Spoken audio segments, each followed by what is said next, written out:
आपका पुनः स्वागत है इस चैनल पर। नेक्स्ट टॉपिक साबुन और अपमार्जक हमारा था, इसको हम लोग देखते हैं। साबुन क्या है? साबुन उच्च वसीय अम्लों के सोडियम और पोटेशियम के लवण होते हैं। साबुन के निर्माण की क्रिया को हम साबुनीकरण या सैपोनिफिकेशन कहते हैं, जिसमें सह उत्पाद के रूप में ग्लिसरॉल का निर्माण होता है। ठीक है। उच्च वसीय अम्ल जो होते हैं उनको हम सोडियम हाइड्रोक्साइड या पोटेशियम हाइड्रोक्साइड की उपस्थिति में जब रिएक्ट करवाते हैं तो हमें ऐसे रिएक्शन प्राप्त होता है, जिसे जो आपको रिएक्शन से कोई मतलब नहीं, ये रिएक्शन एग्जाम में ना आते हैं ना आपसे पूछे जाएंगे। रिएक्शन करने के लिए कहा भी नहीं जाएगा, एक आपके हिसाब के लिए, मोटे हिसाब के लिए, समझ के लिए इसको लिखा गया है। नेक्स्ट इसमें देखते हैं, सोडियम से निर्मित साबुन कठोर साबुन कहलाता है, जिसका उपयोग प्रसाधन साबुन के रूप में किया जाता है। पोटेशियम से निर्मित जो साबुन होते हैं मृदु साबुन कहलाते हैं, जिनका उपयोग face wash, shampoo, shaving cream आदि के निर्माण में किया जाता है। एक श्रेष्ठ साबुन में 10% नमी पाई जाना आवश्यक है तथा साबुन में चिकनाहट ग्लिसरॉल के कारण होती है। ध्यान दीजिएगा, इसमें सबसे अच्छा जो साबुन होगा उसमें 10% कम से कम नमी चाहिए। साबुन कठोर जल समुद्री जल में झाग नहीं देते हैं, क्योंकि इस जल में उपस्थित आयनों के साथ क्रिया कर संबंधित लवण के ऑक्सीलेट क्रिस्टल्स बना लेता है। ये साबुन का लवणीय भाग ध्रुवीय सिरा और एल्किल समूह अध्रुवीय सिरे के रूप में जाना जाता है। अध्रुवीय भाग मैल के कण के साथ तथा ध्रुवीय भाग जल के अणुओं के साथ जुड़कर मिश्रित संरचना का निर्माण करता है। इसी के कारण मिश्रित संरचना के निर्माण के कारण ही कपड़े से या शरीर से गंदगी अलग हो जाती है। अपमार्जक उच्च वसीय अम्लों के सल्फोनेट लवण होते हैं। अपमार्जक कठोर जल के साथ भी झाग देते हैं तथा अपमार्जक को साबुन से श्रेष्ठ माना जाता है। यानी कि जो हम लोग सर्फ बनाते हैं, सोडा बनाते हैं, उसी को हम अपमार्जक कहते हैं।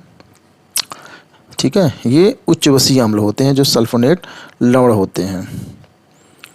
अब नेक्स्ट टॉपिक हमारा जो है रेशियो व प्लास्टिक, जो हमारे यहाँ सीटेट में भी पूछा जाता है।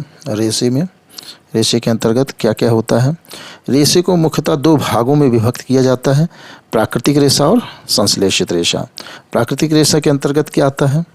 मूंज, सन, रुई, ऊन, जूट, रेशम, ये सब प्राकृतिक रेशे आते हैं। रेशम यह सबसे मजबूत रेशा होता है। रेशम का उत्पादन करने वाले कीट का नाम बोम्बक्स मोराई है। रेशम कीट पालन का अध्ययन जो जिस शाखा के अंतर्गत किया जाता है उसे हम सेरीकल्चर कहते हैं। विश्व में रेशम के उत्पादन में प्रथम स्थान चीन देश है। ठीक है। संश्लेषित रेशे क्या है? जैसे नायलॉन, टेरिलॉन। ठीक है। इसके अंतर्गत नायलॉन 66, टेरिलीन और रेयान आते हैं। नायलॉन 66 या मानव के द्वारा निर्मित प्रथम रेशा है। पूछा जाएगा आपसे, प्रथम रेशा क्या है मानव निर्मित? तो नायलॉन 66। इसकी एकल इकाई एपिडेमिक अम्ल हेक्सामेथिनिल डाइएमीन है। इसका उपयोग टायर ट्यूब बनाने में किया जाता है। जो टायर बनते हैं वो क्या है? नायलॉन 66। टेरिलीन को डेक्रोन के नाम से भी जाना जाता है। यह इसकी एकलक इकाई एथिलीन ग्लाइकोल टर्थेलिक अम्ल होती है। इसका उपयोग चुंबकीय टेप के निर्माण में किया जाता है। रेयान को पुनः निर्मित सेलुलोज कहा जाता है, अतः यह जैव निम्नीकृत बहुलकों की संख्या में आता है। रेयान। प्लास्टिक बहुत इंपॉर्टेंट है। प्लास्टिक से आपको बहुत सारे क्वेश्चन मिलेंगे और इसका कॉन्सेप्ट आपको डेवलप करना बहुत ज़रूरी है। प्लास्टिक को 2 भागों में विभक्त किया जाता है, जो है ताप सुनम्य प्लास्टिक, जिसको हम थर्मोप्लास्टिक कहते हैं। ताप दृढ़ प्लास्टिक, जिसे थर्मोसेटिंग प्लास्टिक कहते हैं। देखिए, ताप सुनम्य क्या है? थर्मोप्लास्टिक का मतलब क्या होता है? इस प्रकार के प्लास्टिक पुनः उपयोग में लाए जाने योग्य होते हैं। ताप सुनम्य प्लास्टिक के अंतर्गत पॉलीथीन, पीवीसी, ऑर्नॉल, पॉलीस्टाइरीन और टेफ्लॉन आते हैं। इसमें देखिए पॉलीथीन क्या है? पॉलीथीन की एकलक इकाई एथिलीन है। पॉलीथीन का उपयोग थैलियों के निर्माण, ट्यूब, पाइप, बोतल इत्यादि में किया जाता है। वहीं पीवीसी, इसको हम क्या कहते हैं? पाइविनाइल क्लोराइड। एकलक इकाई वाइनाइल क्लोराइड। पीवीसी का उपयोग अस्पताल की चादरों के निर्माण में, बरसाती कपड़े जो रेनकोट बनता है उसके निर्माण में, विद्युत रोधी केबल कवर के निर्माण में, पाइप जो हमारे घरों में पाइप लगती है वो, चप्पल, जूते इत्यादि सब प्लास्टिक हैं। पीवीसी। ऑर्नॉल पॉलीएक्रिनोलोन नायलॉन PAN बोलते हैं इसको। इसकी इकाई विनाइल साइनाइड। इसका उपयोग क्या है? स्वेटर, गद्दे, तकिए की भराई में, बाथिंग सूट आदि के निर्माण में। टेफ्लॉन या टेट्राफ्लोरोएथिलीन कहलाता है। इसका उपयोग बर्तनों को नॉन स्टिक सतह के निर्माण में, गैस्केट के निर्माण में, मशीनों के जो सील बनाए जाते हैं उसके निर्माण में किया जाता है। ठीक है, इसको हम लोग ध्यान देते हैं। अब कुछ तथ्य हैं जिनके वैज्ञानिक कारण क्या हो सकते हैं, उसको हम लोग देखते हैं इस नेक्स्ट वीडियो में। आप सभी का दोबारा स्वागत है इस चैनल पर। आइए हम लोग जो नेक्स्ट टॉपिक बन रहा था हमारा प्रमुख तथ्य विज्ञान से संबंधित, उसको कंप्लीट करते हैं। परमाणु के 3 मौलिक कण इलेक्ट्रॉन, प्रोटॉन और न्यूट्रॉन हैं। सारे एक एक लाइन ही है, एक एक लाइन में है, वन लाइनर है, सब सीधे सीधे पढ़ते हैं।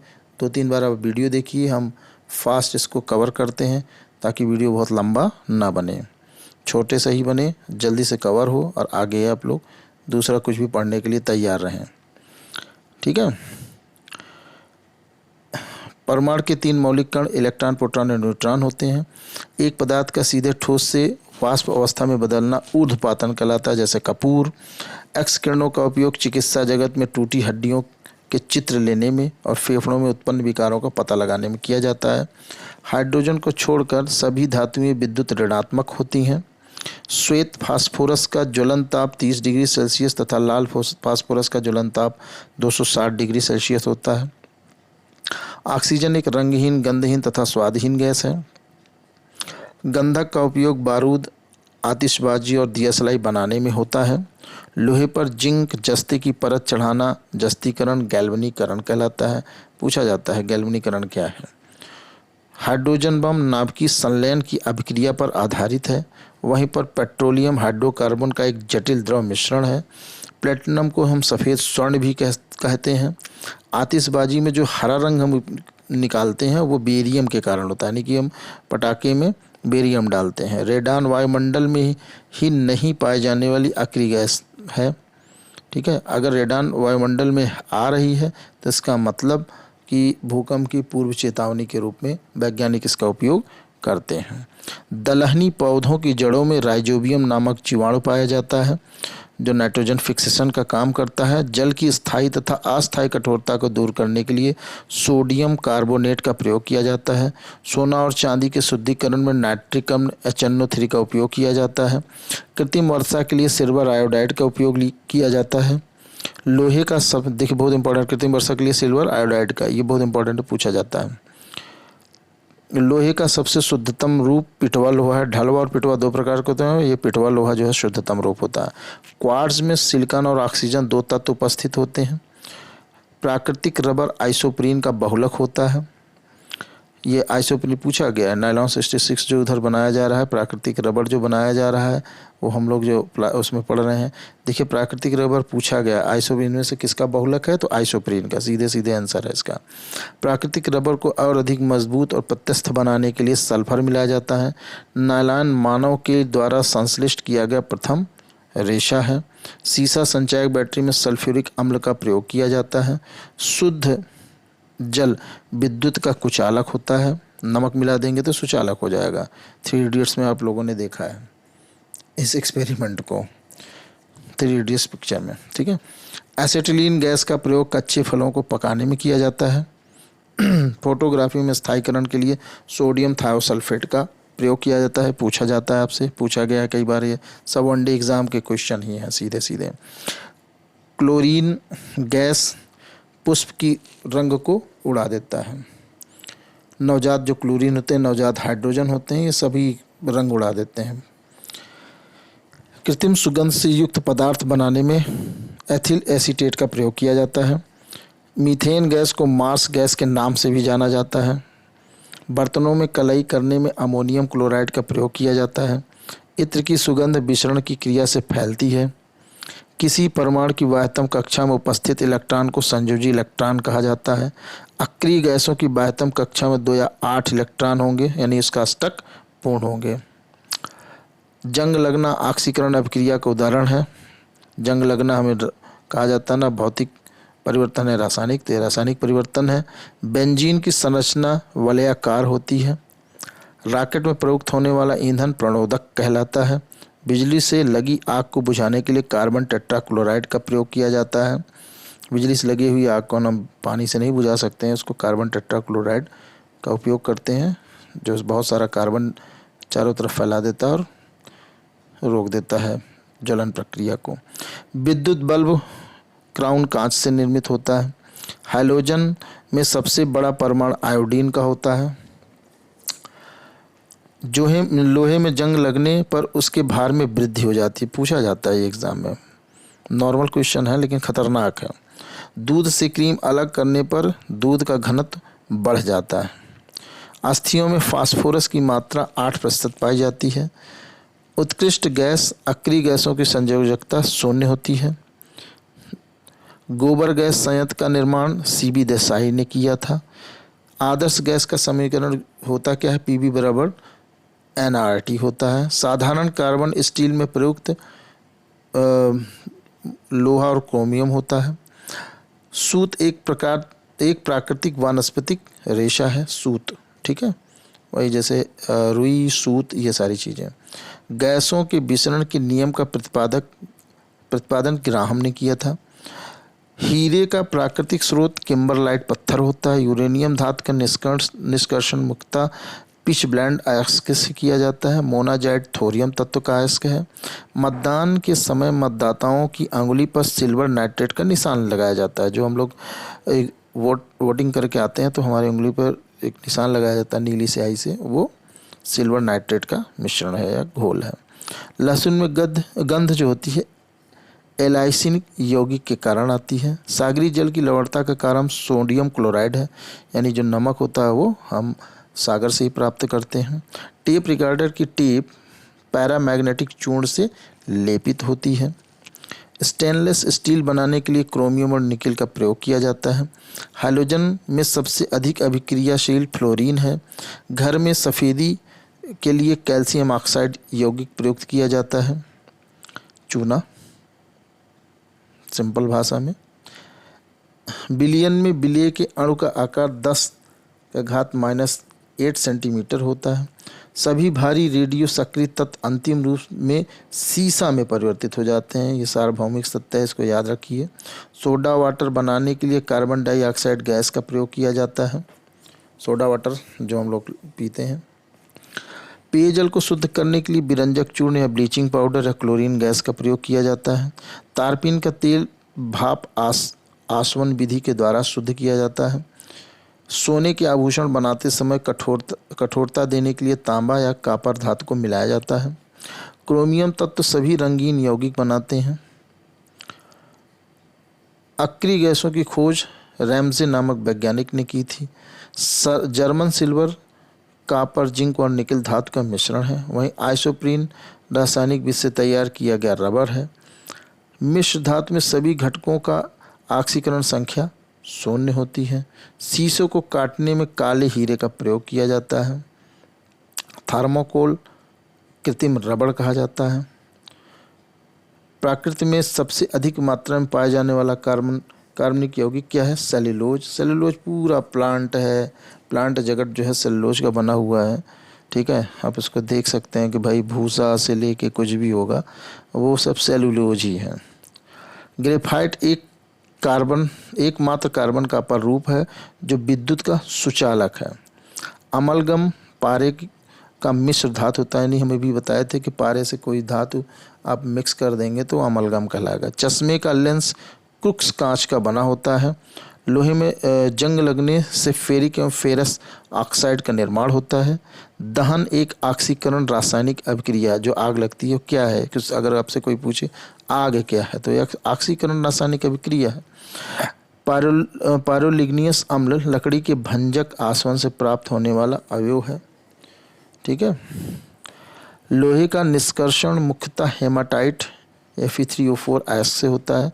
सल्फाइड ऑक्साइड का सांद्रण झाग प्लवन विधि से होता है। कागज से सेलुलोज का शुद्धतम रूप, कागज जो है सेलुलोज का शुद्धतम रूप है। मनुष्य का रक्त एक कोलाइड है। तापमान में वृद्धि होने से ठोस पदार्थों की विलेयता बढ़ती है। नाभिकीय सिद्धांत का प्रतिपादन सन 1911 में अर्नेस्ट रदरफोर्ड ने किया। बायल के नियम के अनुसार स्थिर ताप पर दी हुई मात्रा वाली गैस का आयतन दबाव के विरुद्ध क्रमानुपाती होता है। यह बायल का नियम है। चार्ल्स का नियम देख लेते हैं इसी समय। स्थिर दाब पर ताप बढ़ाने पर गैस का आयतन बढ़ जाता है तथा ताप घटाने पर गैस का आयतन भी घट जाता है। आयतन ताप का, अर्थात हम क्या कहेंगे इसको, आयतन ताप का समानुपाती है। विरंजक चूर्ण के निर्माण में क्लोरीन गैस का उपयोग किया जाता है। खाद्य पदार्थों के संरक्षण में बेंजोइक अम्ल का प्रयोग होता है। जितने भी खाद्य पदार्थ आते हैं सब में बेंजोइक अम्ल मिले रहते हैं प्रिजर्वेटिव के रूप में। सोडियम एसीटेट को सोडा लाइम के साथ गर्म करने पर मीथेन प्राप्त होता है। कांच को कठोर बनाने के लिए पोटेशियम क्लोराइड का उपयोग होगा। ओजोन गैस चांदी की चमक को काली कर देती है, बहुत इंपॉर्टेंट है। कार्बन डाइऑक्साइड गैस चूने के पानी को दुधिया कर देता है। हीरे का अपेक्षिक घनत्व का मान 3.52 होता है। हाइड्रोजन को भविष्य का ईंधन भी कहा जाता है।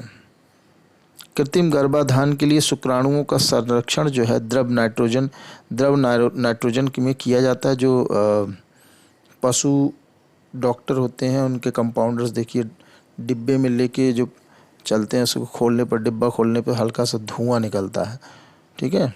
तो वो क्या है, द्रव नाइट्रोजन है। उसी के अंतर्गत चूँकि उसका तापमान बहुत ज़्यादा नीचे रहता है, इसकी वजह से वो कोई भी चीज़ उसमें प्रिजर्व किया जा सकता है। सूक्ष्मदर्शी के लेंस में फ्लिंट कांच का प्रयोग किया जाता है। प्रेशर कुकर के हैंडल में बैकेलाइट का प्रयोग किया जाता है, चूँकि ऊष्मा का कुचालक है। बैकेलाइट एक प्लास्टिक है। सबसे अधिक विषैला पदार्थ पोटेशियम साइनाइड है। चमड़े के शोधन के लिए फिटकरी पोटेशियम एल्यूमिनेट सल्फेट का प्रयोग किया जाता है। हीलियम को छोड़कर शेष सभी अक्रिय गैसों की बाहरी कक्षा में 8 इलेक्ट्रॉन होते हैं। सोडियम को जल में डालने पर हाइड्रोजन गैस का निर्माण होता है। मिल्क ऑफ मैग्नीशिया को मैग्नीशियम हाइड्रोक्साइड MgOH कहते हैं।